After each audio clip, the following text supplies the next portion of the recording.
আসসালামু আলাইকুম। শুভ সকাল। চাঁদপুর শাহরাস্তি কোয়েল হ্যাচারি থেকে আপনাদের শুভেচ্ছা ও অভিনন্দন।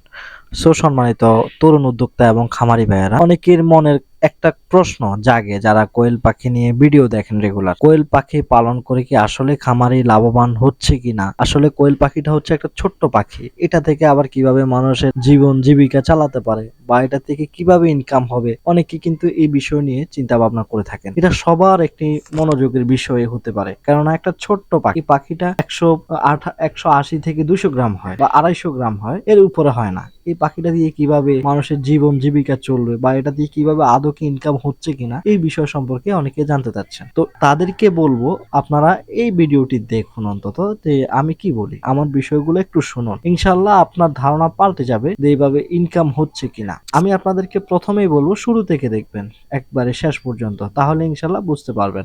সম্মানিত খামারি ভাইয়েরা, যারা এখনো চ্যানেলটি সাবস্ক্রাইব করেনি, অবশ্যই চ্যানেলটি সাবস্ক্রাইব করে দেন এবং কি মূল আলোচনায় চলে যাচ্ছে। তো প্রথমে হচ্ছে কোয়েল পাখি কি? কোয়েল পাখি হচ্ছে একটি লেয়ার প্রজাতি। লেয়ার প্রজাতির ভেতরে প্রায় 17 থেকে 18টি জাত রয়েছে, যেমন সোনালী, ফাউমি, এরপর লেয়ার হাঁস, ব্রেজিং হাঁস, রাজহাঁস, কয়েক ধরনের এসব জাতের ভিতরে এগুলো কিন্তু সবগুলোই কিন্তু লেয়ার জাতের। তো এর ভিতরে কিন্তু কোয়েলটাও বাদ পড়েনি, কোয়েলটা এর অন্তর্ভুক্ত।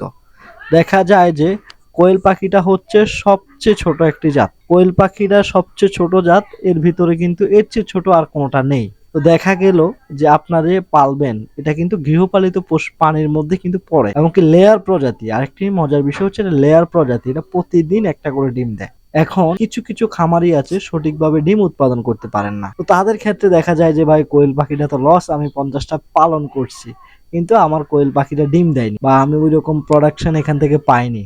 হয়তো আমি প্রথমে 50টা দিয়ে দেখছিলাম যে হয় কিনা, এখন দেখি তো হচ্ছে না।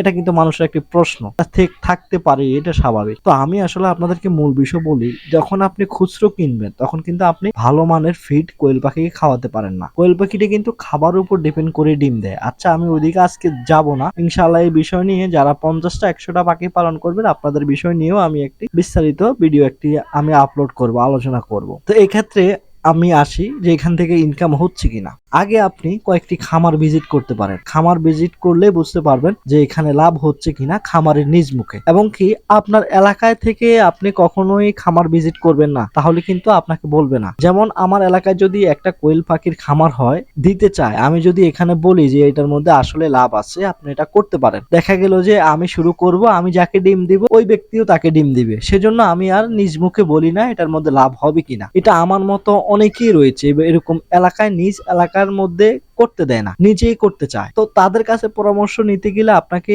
সাজেস্ট করবে না এটার মধ্যে লাভ হচ্ছে। এই জন্য দূর এলাকার খামারিদেরকে সাথে পরামর্শ করবেন যে আজও লাভ হচ্ছে কিনা এই বিষয় সম্পর্কে। এমনকি আমি আপনাদেরকে আরেকটি বিষয় বলতে পারি যে কোয়েল পাখির ডিম বর্তমানে মার্কেটে অ্যাভেলেবেল চলতেছে, খামারি টানতেছে, পাইকার নিচ্ছে। তো সেজন্য কেন এটাতে লস হবে? লস হওয়ার বিষয় আরেকটি বিষয় আপনাদেরকে ক্লিয়ার করি। একটা কোয়েল পাখি, আমি খুবই দ্রুত কথাটা বলবো, আপনারা একটু মিলাই নিন, হিসাব করে নিন। বর্তমানে লেয়ার 1 ফিটের দাম হচ্ছে 56 টাকা কেজি, 56 টাকা। 56 টাকা যখন কেজি পড়ে, আর আর সোনালী স্টেডার পরে 62 টাকা। তো আমি যদি এভারেজে 60 টাকা ধরি কেজি, তাহলে 60 টাকা যদি আপনার কেজি পড়ে 1 কেজি খাবার, তাহলে 25 গ্রাম খাবারের দাম আসতেছে 1.5 টাকা। 1.5 টাকা হচ্ছে 25 গ্রাম খাবারের দাম। আপনার কোয়েল পাখি দৈনিক 1.5 টাকার খাবার খাবে। 1.5 টাকার যখন খাবার খাবে, এর পিছনে মেডিসিন কস্ট এবং কি 80% প্রোডাকশন আরো 20% বাদ দিলে দেখা গেল যে এখানে থেকে 2 টাকা উৎপাদন কস্ট পড়ে। এবার আপনি আপনার এলাকার কয়েকটি পাইকারের সাথে মিলিয়ে দেখুন যে এখান থেকে লাভ করা সম্ভব কিনা। যেমন কোথাও না কোথাও বাংলাদেশে যদি অ্যাভারেজ হিসাব করা হয়, তাহলে দেখা গেল যে 280 থেকে 330 টাকা পর্যন্ত পাইকারি রেট রয়েছে। 280 টাকা সর্বনিম্ন, 230 টাকা সর্বোচ্চ। এই রেটের মধ্যে কিন্তু পাইকারি রেট চলতেছে। এখন আমি বর্তমানে পাচ্ছি 290 থেকে 3 টাকা। বিভিন্ন অঞ্চল ভেদে কম বেশি হতে পারে। সেজন্য আপনাদেরকে ক্লিয়ার করতে চাই, দেখা গেল যে 80 থেকে 110 পয়সার মতো আপনার পার ডিমেতে লাভ থাকে। এখানে খাবার খেলো কত টাকা? 1.5 টাকা। এবং মেডিসিন কস্ট, 80% ডিমের প্রোডাকশন, এগুলোতে দেখা গেল যে 50 পয়সা বাড়তি ধরতে হবে। তো বাড়তি ধরার কারণে আপনার 2 টাকা উৎপাদন কস্ট পড়তেছে, আর বাদ বাকি আপনার থাকতেছে 1 টাকা বা 90 পয়সা আপনার পার ডিমে লাভ করতে পারতেছেন। এখন বিষয়টা হচ্ছে, আপনি যে হ্যাচারি রয়েছে আপনি যে পাখি বিক্রি করতেছেন, আপনার কি কোয়েল পাখি আছে কিনা এটা আপনার মনে হতে পারে। আমার ডিমের জন্য কোয়েল পাখি রয়েছে 3,500। এখন আমার যদি ডিমের জন্য যদি পাখি আমার যদি না পালতাম, তাহলে আপনি বুঝতে পারতেন যে ভাই আপনি নিজেই তো ডিমের জন্য পাখি পালেন না, আপনি আবার পাখির জন্য লেকচার দিচ্ছেন। এটা কিন্তু হয়, কিন্তু দেখা যায় যে মিশরীয় ফার্মি সবাই কিন্তু মিশরীয় ফার্মিটা বিক্রি করে, বাচ্চা বিক্রি করার জন্য সাজেস্ট করে, কিন্তু নিজেই মিশরীয় ফার্মি 500-1000 পালে না।